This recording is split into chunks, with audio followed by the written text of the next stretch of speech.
So you might be thinking that how to download something from the internet, right? And there might be sometimes I have to take a screenshot. So let's see how exactly we can take a screenshot, right? So let me just search for something. Let me just search products by Kuldeep, right? And you will see that I'm going to search about my data.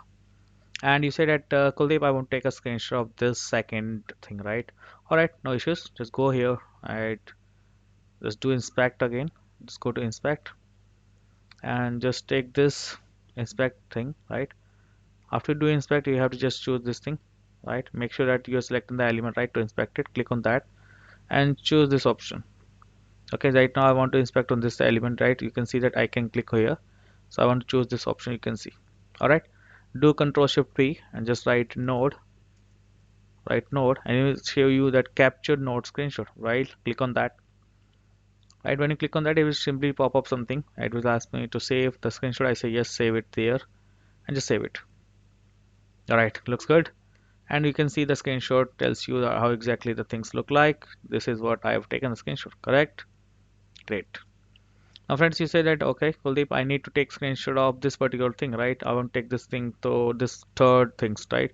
Three things. All right, do Control Shift P and just write screenshot again.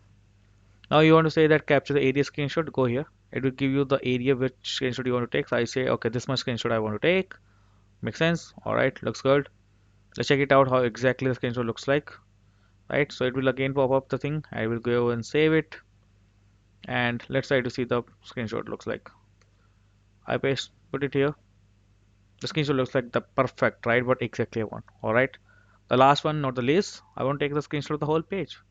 So I will write screenshot again and capture the full page screenshot, right, full size screenshot. Now that is the amazing one, just see the output, right? I did this thing, it takes little time just to make the things right. I save, and let's see how exactly things look like. Wow, right? You can see when I click on this thing, you can see the things are exactly the way the page has, right? All the thing till the last. This is the page, right? Thank you. Do follow my channel and to understand this more videos such like that. Thank you.